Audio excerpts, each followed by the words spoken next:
10th class polynomial example problems కష్టంగా అనిపిస్తున్నాయా? ఈ video చివరికి మీరు ఇలాంటి ప్రాబ్లమ్స్ను మీరే సాల్వ్ చేయగలుగుతారు. మరి ఆలస్యం చేయకుండా మొదలు పెడదామా?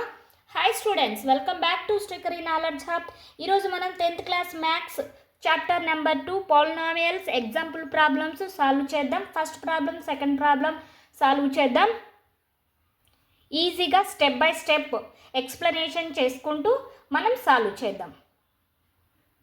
ఇక్కడ అబ్జర్వ్ చేయండి. ఎగ్జాంపుల్ నెంబర్ 1లో మనకేమి ఇచ్చారు? Look at the graph figure number 2.9 given below. Each is a graph of y is equal to p of x when p of x is a polynomial. For each of the graphs find the number of the zeros of the p of x. ఇక్కడ graph ఇచ్చారు. ఈ గ్రాఫ్లో జీరోస్ను find out చేయమంటున్నాడు. ఎలా find out చేయాలో మనం చూద్దాం. First మనం ఈ గ్రాఫ్ను మీరు అబ్జర్వ్ చేయండి. ఈ గ్రాఫ్లో మనము జాగ్రత్తగా అబ్జర్వ్ చేస్తే ఎక్స్ యాక్సెస్ ఉంది, వై యాక్సెస్ ఉంది. అలాగే ఈ గ్రాఫ్ అనేది ఎక్కడైతే ఎక్స్ యాక్సెస్ను ఇంటర్సెక్ట్ చేస్తుందో లేదా ఎక్స్ యాక్సెస్ని ఎక్కడైతే కట్ చేస్తుందో అదే జీరో అవుతుంది. ఏంటి జీరో అంటే? జీరో ఆఫ్ ది పాలినామియల్ అవుతుంది. ఓకేనా? ఫస్ట్ క్వశ్చన్ చూద్దాం. ఫస్ట్ గ్రాఫ్ చూద్దాం. ఎక్స్ యాక్సెస్ను ఎక్కడ ఇంటర్సెక్ట్ చేస్తుందండి? ఇక్కడ చేస్తుంది. ఒక ప్లేస్ దగ్గర ఇంటర్సెక్ట్ చేస్తుంది కాబట్టి నంబర్ ఆఫ్ జీరో ఫస్ట్ గ్రాఫ్కి ఎన్ని వస్తాయి? 1 వస్తాయి. ఓకే, సెకండ్ గ్రాఫ్ మీరు అబ్జర్వ్ చేస్తే ఇది ఎక్స్ యాక్సెస్ అవుతుంది, ఇది వై యాక్సెస్ అవుతుంది. గ్రాఫ్ అనేది ఇలా కర్వ్ షేప్లో ఉంది. ఎక్స్ యాక్సెస్ను 2 ప్లేసెస్లో ఇంటర్సెక్ట్ చేస్తుంది. ఇక్కడ ఒకటి 2 ప్లేసెస్లో ఇంటర్సెక్ట్ చేస్తుంది కాబట్టి నెంబర్ ఆఫ్ జీరోస్ ఎన్ని వస్తాయి? 2 వస్తాయి. నెంబర్ ఆఫ్ జీరోస్ ఎన్నండి ఈ గ్రాఫ్కి? 2. Next third one, X axis Y axis. Graph అనేది ఎక్స్ యాక్సెస్ను ఇలా వెళ్ళి ఇలా కట్ చేసింది. ఎన్ని చోట్ల ఇంటర్సెక్ట్ చేసుకుంటూ వెళ్తుంది? ఇక్కడ ఒక్కసారి, అలాగే ఇక్కడ ఒకసారి, అలాగే ఇక్కడ ఒకసారి. నంబర్ ఆఫ్ జీరోస్ ఎన్ని వస్తాయండి? ఎన్నిసార్లు అయితే కట్ చేసుకుంటూ వెళ్తుందో ఎక్స్ యాక్సెస్ని అన్ని జీరోస్ అనేది వస్తాయి. ఇక్కడే నెంబర్ ఆఫ్ జీరోస్ అండి ఈ గ్రాఫ్కి ఎన్ని వస్తాయంటే 3 వస్తాయి. నెంబర్ ఫోర్త్ గ్రాఫ్ మీరు అబ్జర్వ్ చేయండి. ఎక్స్ యాక్సెస్ అలాగే వై యాక్సెస్ ఇచ్చాడు. ఎక్స్ యాక్సెస్ను లైన్ అనేది ఇలా ఇంటర్సెక్ట్ చేసుకుంటూ వెళ్తుంది. ఏ ప్లేస్ దగ్గర ఇంటర్సెక్ట్ చేసిందంటే ఈ ప్లేస్ దగ్గర ఇంటర్సెక్ట్ చేసింది. ఈ ప్లేస్ని మనం జీరో ఆఫ్ ది పాలినామియల్ అంటాం. ఓకేనా? నంబర్ ఆఫ్ జీరోస్ ఎన్నండి ఈ గ్రాఫ్కి? 1. ఓకేనా? Next fifth one. ఈ ఫిగర్లో X axis Y axis graph అనేది ఇలా వెళ్ళింది. బాగా అబ్జర్వ్ చేస్తే ఈ గ్రాఫ్ అనేది ఎక్స్ యాక్సెస్ను ఇక్కడ ఇంటర్సెక్ట్ చేసుకుంటూ వెళ్ళింది, అంటే కట్ చేసుకుంటూ వెళ్ళింది ఎక్స్ యాక్సెస్ను. అంటే number of zeros of this polynomial is 1. ఇక్కడ కూడా 1 అనేది జీరోస్, 1 0 అనేది వచ్చింది. నెక్స్ట్ ఈ గ్రాఫ్ అబ్జర్వ్ చేయండి. ఎక్స్ యాక్సెస్ వై యాక్సెస్, అలాగే గ్రాఫ్ అనేది ఎక్స్ యాక్సెస్ను ఇలా వెళ్ళి ఇలా ఇలా ఇలా కట్ చేసుకుంటూ వెళ్తుంది. నెక్స్ట్ ఇక్కడ ఎన్నిసార్లు అయితే ఇంటర్సెక్ట్ చేసుకుంటుందో అన్ని జీరోస్ అయితే వస్తాయి. ఇక్కడ ఒక జీరో, ఇక్కడ ఒక జీరో, ఇక్కడ ఒక జీరో, ఇక్కడ ఒక జీరో. నంబర్ ఆఫ్ జీరోస్ ఏంటండి? 1 2 3 4. Number of zeros of this graph is 4. ఈ గ్రాఫ్ మీకు అర్థమైతే ఓకే అని కామెంట్లో తెలియచేయండి. Next example problem, second example problem. Find the zeros of the quadratic polynomial x² + 7x + 10 and verify the relationship between zeros and coefficient. ఈ ప్రాబ్లమ్ని step by స్టెప్గా ఈజీగా explanation చేసుకుంటూ ఎలా చేయాలనో చేద్దాం. ఓకేనా? Polynomial, given polynomial is equal to p of x is equal to x² + 7x + 10. మనకి ఇచ్చినటువంటి పాలినామియల్ x² + 7x + 10. దీనికి మనం ఏం వెరిఫై చేయాలంటాం? Verify the relation between the zeros and coefficient. First ఈ పాలినామియల్కి మనం జీరోస్ను ఫైండ్ అవుట్ చేద్దాం.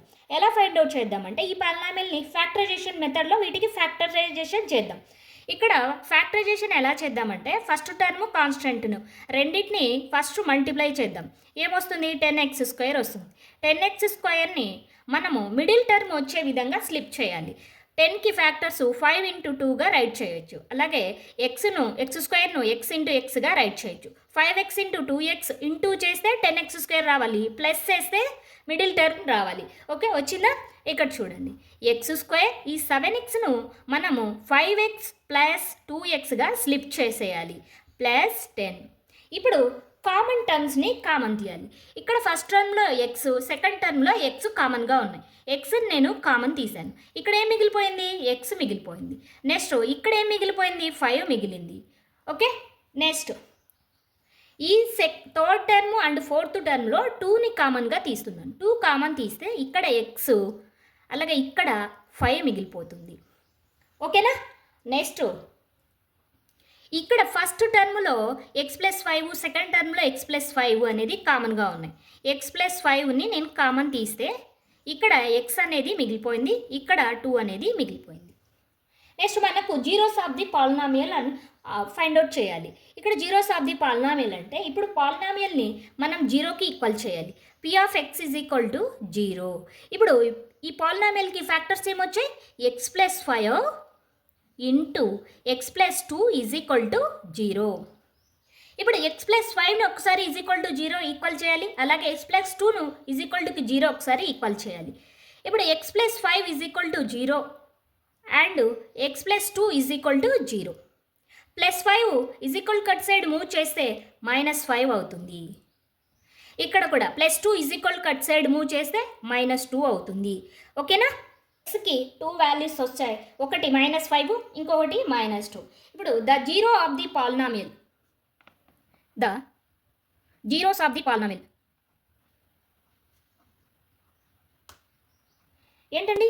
ఒకటి -5 అండ్ -2. ఒక వాల్యూను ఆల్ఫా అనుకుంటాం, ఇంకొక వాల్యూను బీటా అనుకుంటాం. ఆల్ఫా వాల్యూ తెలుసు, బీటా వాల్యూ తెలుసు. ఇప్పుడు మనకు కోఎఫిషియంట్ తెలియాలి. కోఎఫిషియంట్ ఆఫ్ x² ఏమవుతుందండి? ఏ అవుతుంది. ఏ ఇక్కడ పాలినామియల్లో మనకు x² యొక్క కోఎఫిషియంట్ ఏం లేకపోతే ఏ వాల్యూ తీసుకోవాలి? 1 తీసుకోవాలి. ఇవన్నీ కూడా మనకు బేసిక్ కాన్సెప్ట్లో పార్ట్ 1, పార్ట్ 2 వీడియోలో క్లియర్గా ఎక్స్ప్లెయిన్ చేశానండి. ఒకసారి వెళ్ళి మీరు ఒకసారి బేసిక్ కాన్సెప్ట్ అంతా కూడా ఒకసారి చూడండి. నెక్స్ట్ కోఎఫిషియంట్ ఆఫ్ x ఏమవుతుందండి? b అవుతుంది. b యొక్క ఇక్కడ చూడండి, ఈ పాలినామియల్లో కోఎఫిషియంట్ ఆఫ్ x ఏమవుతుందండి? 7 అవుతుంది. నెక్స్ట్ కాన్స్టెంట్ ఏమవుతుందండి? కాన్స్టెంట్ c అవుతుంది. c వాల్యూ ఇక్కడ ఏముంది? 10 అవుతుంది.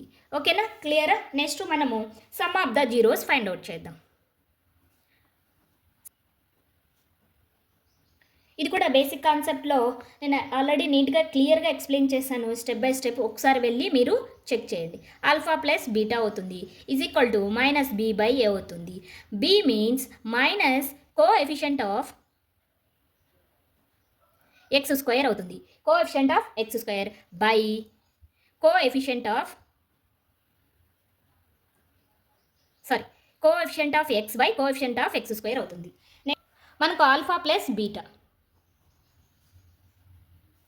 ఇక్కడ ఆల్ఫా వాల్యూ మనకి ఏమొచ్చిందండి? -5, బీటా వాల్యూ -2.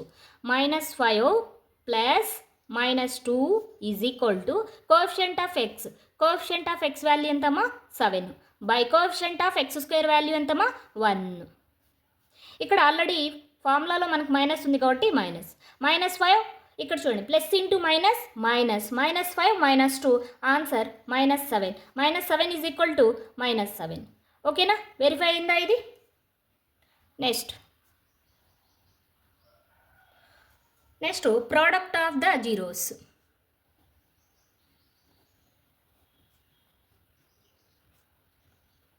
ఏంటండి product of the zeros? Alpha into beta కదా. ఫార్ములా ఏంటి? C means constant.